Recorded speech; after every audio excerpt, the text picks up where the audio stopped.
आथिखालाव आसामाव थाखानाय जा मोन 14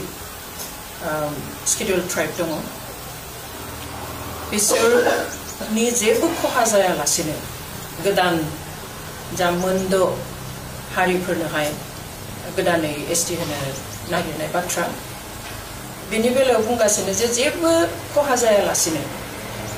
थाखानाय मोन 14 स्केड्युल ट्राइबफोरहा एबा ट्राइबेलफोरहा जेबो खहा जाया आरो खहा जायै बायदि गोदानै बिसोरखौ थिसनदों बेयाव खुनु आसलते जुक्ति गैया खुनु बेबादि फर्मुला थानोनो हाया खारन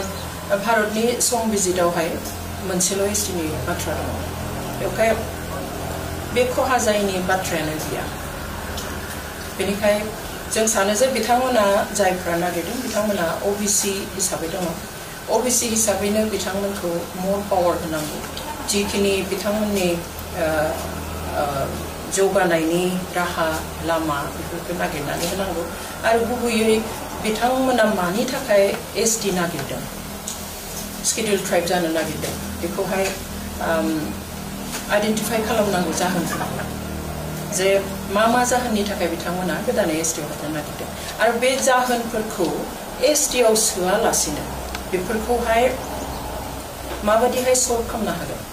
माबादिहाय समाधान खालामनो हागोन बिनि लामाखौ सोरखारा आसलते नागिरनो नांगौ खारन गोदानै एसटि थिसनोब्ला बेयाव खहा जायैनि खुनु रावबो बेबादिहाय फर्मुला दिहुननो हानाय नङा आरो बेखौहाय बे थाखानाय एसटिफ्रा गनायनायबो नङा दिनै स्पेशली आहमनि बेलायाव जों नुदों जे बिथांमोना बुंदों जे जोंनो साख्रिनि रिजार्वेशन नाङा आरो एडमिशननिबो रिजार्वेशन नाङा अब्ला मानि थाखाय एसटि जानो नागिरदों बिथांमोना क्लियारलि बुंदों जे जोङो आसामखौ बासायनो थाखाय तो आसामखौ बासायनो थाखाय एसटि नङा बिथांमोना आसाम एसेम्ब्लियाव आयेन आफादावहाय आयेन दाहोनो थाखायसो नारसिननो नांगौ जे माबादि आयेन दायोब्ला आसामखौ बासायनो हागोन आसाम विधानसभा दङ एसेम्ब्लि दङ सोरखार दङ तो बेयावहाय ओरैबायदि खान्थि दानांगोन ओरैबायदि ल' दानो नांगोन आरो बिनि गेजेरजोंनो मा खालामनो हागोन बिथांमोना जेखौ गिदों जे दिनै असमखौ बासायनो हाला गोदान ल' लाबो एसेम्ब्लियावहाय असमखौ बासायनो हागोन गोदान ल' लाबो आसामनि हारिमुखौ बासायनो हागोन गोदान ल' लाबो आसामनि रावखौ बासायनो हागोन गोदान ल' लाबो आसामनि हा हुफोरखौ बासायनो हागोन एसटि जानानै बेफोरखौ बासायनो हानायनि लामा गैया आरो जुदि बेखौनो हायोमोनब्ला दिनै जों मोन 14 एसटिफोर दंखायो अब्ला मानो हायाखै आरो बे मोनद' माहारिफ्रा एसटि जानानै बोरै आसामखौ बासायो बेवहाय जों नुनायाव बेयो जोंखौ नाख्रेबनायनिसो मोनसे साननाय बादि नुहुरो नाख्रेबनो थाखाय लानाय मोनसे थांखि बेवहाय बेखौ जुदि जाहोयोब्ला जों जोंनि इयुनखौ स्पेशली इयुन जोलैनि इयुनखौ जोङो खोमसि खालामना होनाय जागोन बेवहाय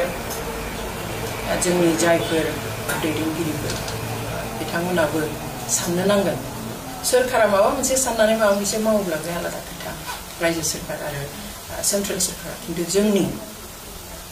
गावनि जाय राजखान्थियारि गोहोखौ जोङो थै जिउ होनानै मोनदों बे राजखान्थि गोहोआव थानाय जोंनि दैदेनगिरिफ्रा जाहाथे बेबादि एनअसि होनानै बा गेजेर गेजेर खोथा बुंनानै जाहाथे जोंनि जा थाखानाय मोनखानाय जोंनि रैखाथिनि थाखाय जि जोंनो मोनसे दाहाल बादि होनानै दोनदों बे स्केड्युलखौ जाहाथे खोमानानै लाया दिनै आहमफ्रा बुंनाय बादि पुस राजबंसिखौबो आं दाख्लै बुंदों जे बिथांमोनाबो बुंदों जोंनो साख्रि आरो एडमिशननि बेलायाव जोंनो रिजार्वेशन नाङा जोंनो हानि मोनथायनि थाखायसो एसटि नांगौ हानि मोनथायनि थाखाय बिथांमोना एसटि गैया नाथाय दिनै जोंहानो दिनै एसेबां बोसोर जों आंथ' जोनोमनिफ्राय नांगौखौ एसटि होननानै मिथियो स्केड्युल ट्राइबनि सिङाव बर'फ्रा होननानै मिथियो अब्ला थेवब्लाबो जोंहा दिनै हानि जेबो रैखाथियानो गैया दिनै ट्राइबेल हिसाबै जोंहा ट्राइबेल बेल्ट एन्ड ब्लक दङ खिन्थु बे ट्राइबेल बेल्ट एन्ड ब्लकआव सारा आसामनि जिथु ट्राइबेल बेल्ट एन्ड ब्लक दङ बिनि 5,25,000 बांसिन बिघा हाया दिनै बेदखल जानानै दङ नन ट्राइबेलफोरा हाबनानै दङ बा एसटि जानानै जों दिनै ट्राइबेल बेल्ट एन्ड ब्लकआव मा रैखाथि मोनो दिनै बिटिसिनि मोनबा डिस्ट्रिक्टआवहाय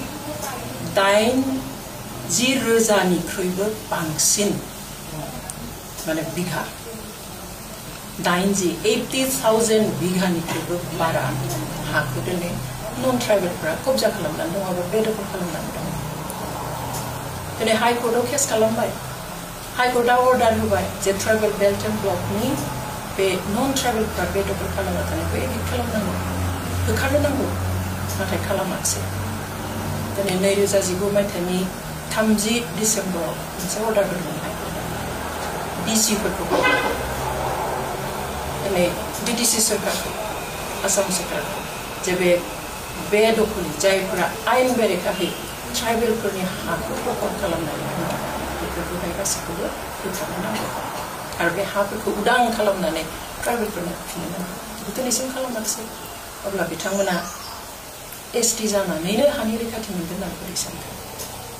बेनिखाय खोथाफ्रा एसेबां इजि नङा आरो सम भिजिटआव कुनु माबा भि माबा आर माबा इउ बेफोरबायदि कुनु एसटि थानाय माने गैया जानोबो हाया आरो बेफोरबायदिखौ जुदि मालाबा दिनाव खालामोब्लाबो जों सानो बेफोरनि थाखाय अनेक बोसोर नेनो नांगोन अब्लासिम हयथ' जेबोआनो थाहैनाय नङा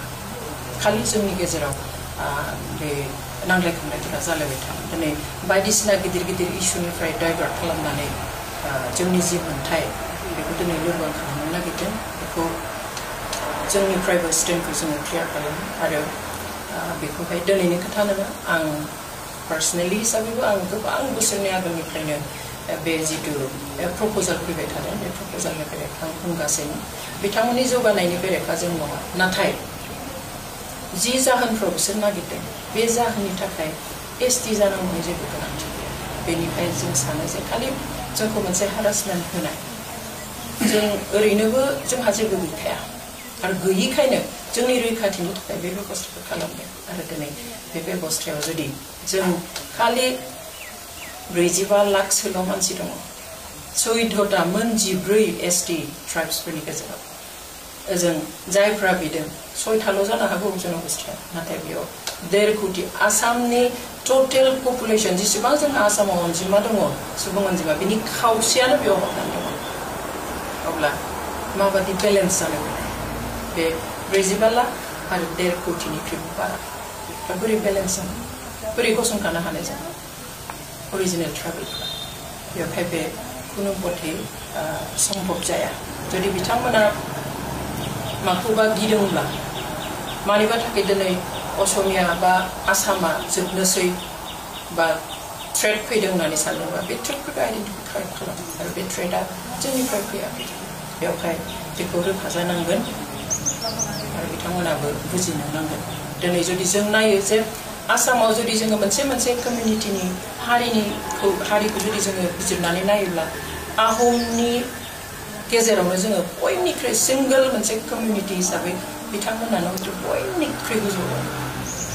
बयनिख्रुइ बारा साख्रि मावग्रा बयनिख्रुइ बारा धोनि बयनिख्रुइ बारा फरायनाय बयनिख्रुइ बारा फरेन कान्ट्रिफ्राव थानाय आसामनि सासेल' नङा चिफ मिनिस्टार जालांनाया बेवहाय बिथांमोन बादि एडभान्सड मोनसे माहारिया जुदि जों बादि जायफोरखौ दिनै एसटि मर्यादा होनानै दोनख'आबा रैखाथि होआब्ला जोबलांगोन होननानै साननाय बे हारिफोरजों जुदि दिनै थाफानो नागिरोब्ला बे जोबोद दुखुनांथाव आरो दिनै सोरखारा खालि राजखान्थिनि मुङाव राजखान्थि खालामोब्ला मोजां आरो बेनिखायनो मोजाङै बाथ्राफोरखौ साननानै दिनै इलेक्शननि थाखायल' हिसाब खालामालासिनो गावनि सोरखारखौ बासायनो थाखायल' हिसाब खालामालासिनो थारैनो बे जेनुइन जायफ्रा अरिजिनेलि क्राइटेरिया कनस्टिट्यूशनाव होनाय क्राइटेरिया फुलफिल खालामनाय आरो दासिमबो जोथोन लानो गोनां जोंफोरबादि बे मोन 14 जा ट्राइबेल माहारिफोर दङ बिथांमोननि खोथा साननानै जाहाथे पलिटिक्सनि नामाव जाहाथे पलिटिक्स खालामा बेखौ जों जोंनिफ्राय खावलायो दा जे आथिखालाव मोनसे खोथा ओंखारबाय थादों बयबो बुंबाय थादों जे आथिखालाव थाखानाय एसटिफोरनि जेबो खहा जायालासिनो गुबुन मोनद' हारिफोरनो एसटी होब्ला जोंहा बुंनांगौ गैया किन्तु बे खोथाया जानो हाया बेवहाय कुनु जुक्तियानो गैया कुनु बेबादि फर्मुलायानो थानो हाया जे गोदानै मोनद' हारिफोरखौ एसटी खालामगोन आरो गोजामफोरा खहा जाया बे जानोनो हाया खहा जाथारगोन बेनिखायनो दिनै अनजिमाखौ नायब्लाबो जों नुयो जे जोंहा 14टा गाहाम जदिउ हारिफोर दङ बिनि अनजिमाया 45 लाखफोरल' आरो बिथिंजाय गोदानै अनजिमाया माने हारिनि अनजिमाया खम 6टा किन्तु बिसोरहा 1.5 कोटि आसामनि गासै जेसेबां सुबुं अनजिमा दङ बेनि खावसेयानो बिसोर अब्ला माबायदि बेलेन्स जानो बे बेलेन्स जानोनो हाया आरो थाखानाय एसटीफोर माने फोरनि जेबो खहा खालामालासिनो गुबुन एसटी होगोन होननानै बुंनाया जेबो ओंथि गैया बे जानो हाया एसटी थाखानायाव गोदान एसटी खालामोबा खहा जाखागोन